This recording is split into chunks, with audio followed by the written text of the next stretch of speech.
आज यहाँ पर बात करेंगे समकालीन भारत और शिक्षा के सेकंड पार्ट की। ये देखिए आपके वन लाइनर क्वेश्चंस का सेकंड पार्ट है। इससे पहले जो है हम एक वीडियो दे चुके हैं जिसमें 50 वन लाइनर क्वेश्चंस को डिस्कस किया गया। अगर आप लोगों ने अभी तक नहीं देखे तो लिंक मिल जाएगा आपको डिस्क्रिप्शन में, जाकर आप लोग देख सकते हैं। ठीक है, वो भी आपके लिए इंपॉर्टेंट क्वेश्चंस हैं और यहाँ पर हम उन्हीं के बचे हुए आगे के क्वेश्चंस को लेकर आए। तो चलिए इनको देखते हैं।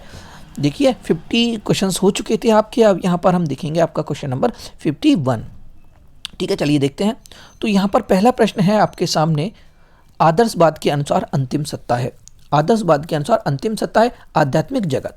ठीक है, अगला है करके सीखना सिद्धांत का है। तो भाई ये इंपॉर्टेंट है आपके लिए। ठीक है, इंपॉर्टेंट है। करके सीखने का सिद्धांत प्रकृतिवाद का है। ठीक है, एमिल पुस्तक किसके द्वारा लिखी गई? तो एमिल पुस्तक के बारे में कई बार पूछा गया है। ठीक है, इसे आप मोस्ट इंपोर्टेंट लिख लीजिएगा, कई बार पूछा गया। तो एमिल पुस्तक की अगर बात की जाए तो रूसो के साथ आपका आंसर जाएगा।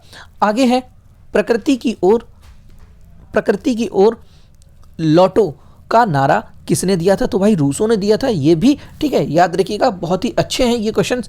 आप इन दोनों को देख लीजिएगा, एमिल पुस्तक किसकी? रूसो की। और प्रकृति की ओर लौटो का नारा किसने दिया था? रूसो ने ही दिया था। ठीक है, अब आगे देखते हैं। अगला है कि शिक्षा में प्रकृतिवाद का रूप जो है भाई जैविकीय प्रकृतिवाद है। ठीक है, शिक्षा में प्रकृतिवाद का जैविकीय प्रकृतिवाद रूप है। प्रयोजनवाद के अनुसार अंतिम सत्य प्रत्यक्ष है।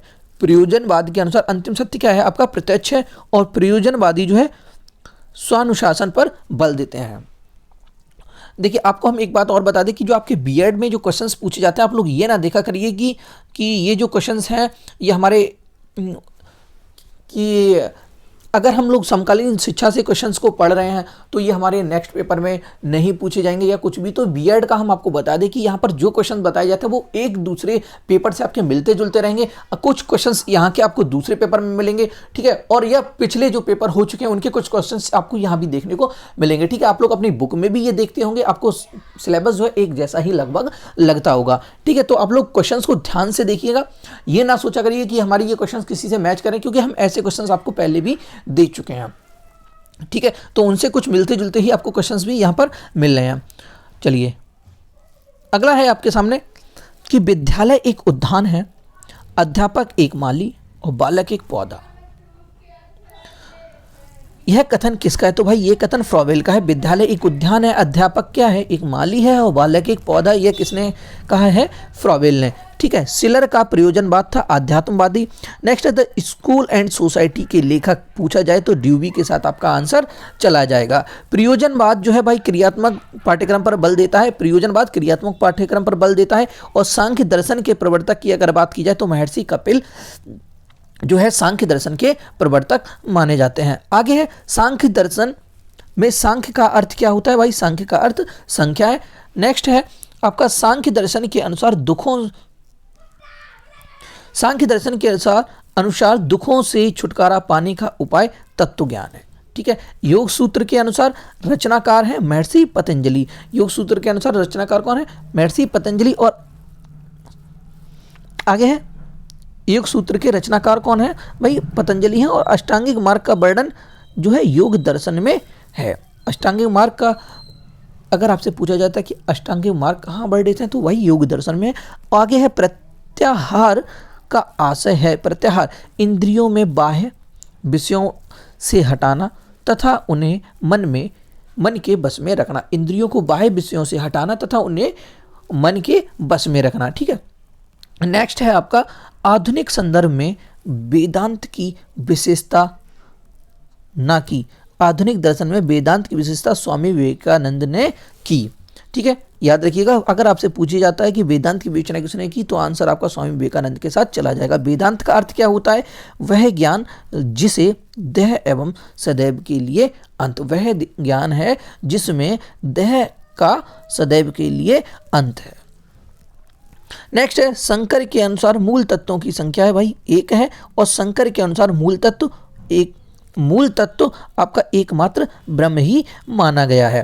कोठारी आयोग की रिपोर्ट कब प्रस्तुत की गई थी? तो 1966 में की गई थी। ठीक है, इसे आप याद रखेंगे। कोठारी आयोग की रिपोर्ट कब प्रस्तुत की गई थी? 1966 में। राष्ट्रीय सामाजिक एकता हेतु जो है कॉमन स्कूल सिस्टम का सुझाव कोठारी आयोग का था। ठीक है, कॉमन स्कूल सिस्टम याद रखिएगा। ये सुझाव आपका कोठारी आयोग का था। आगे है स्वायत्त कॉलेज की परिकल्पना राष्ट्रीय शिक्षा नीति कार्य योजना 1986 में दी गई थी। ठीक है, नेक्स्ट है मुक्त विश्वविद्यालय की स्थापना। अब यहाँ पर जो ओपन यूनिवर्सिटीज़ है इनकी स्थापना के बारे में कहा गया कि स्थापना की संतुष्टि जो है NEP 1986 के द्वारा की गई थी। ठीक है, नई शिक्षा नीति में प्रौढ़ शिक्षा को सतत शिक्षा नाम दिया गया था। ठीक है, नई शिक्षा नीति में प्रौढ़ शिक्षा को क्या नाम दिया गया था? सतत शिक्षा नाम दिया गया था। और NCTE जो है शिक्षक शिक्षा के सुधार में संबंधित है।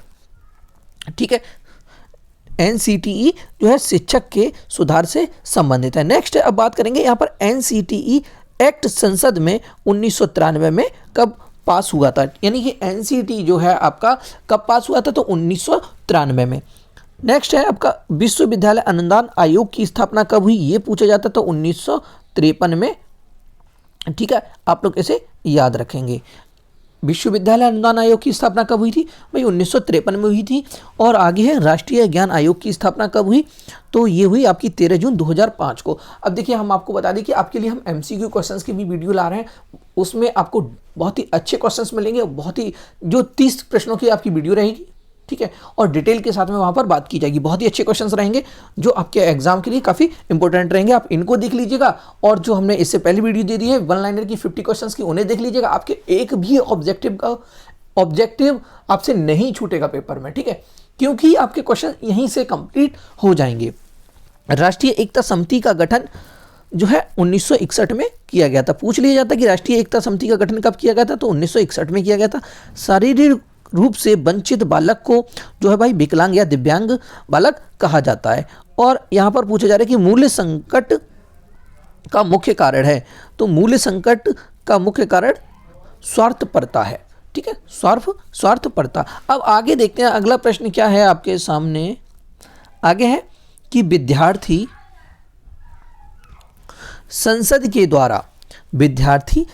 के द्वारा लोकतांत्रिक मूल्य विकसित किए जा सकते हैं। विद्यार्थी संसद के द्वारा जो है भाई लोकतांत्रिक मूल्यों को विकसित किया जा सकता है। और 14 वर्ष तक के बालकों के अनिवार्य निःशुल्क शिक्षा का निर्देश संविधान में किया गया है। पहले भी ये बता चुके हैं, आपका अनुच्छेद 45 में है। शिक्षा को संविधान की समवर्ती सूची में 1976 में, ये जो आपका 1976 की बात की गई है, इसमें आपका 42वें संविधान संशोधन में शामिल किया गया था। ठीक है, शिक्षा को संविधान की समवर्ती सूची में 1976 में शामिल किया गया था, यानी कि 42वें संविधान संशोधन में। और भारतीय संविधान के अनुसार नागरिक के मूल अधिकार जो है स्वतंत्रता, समानता और बंधुत्व।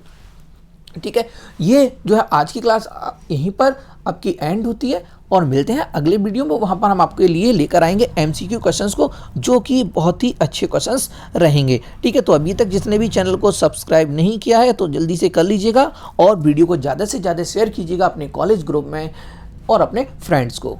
ठीक है, PDF के लिए आप लोग टेलीग्राम चैनल को ज्वाइन कर सकते हैं, लिंक आपको डिस्क्रिप्शन में मिल जाएगा। Thank you.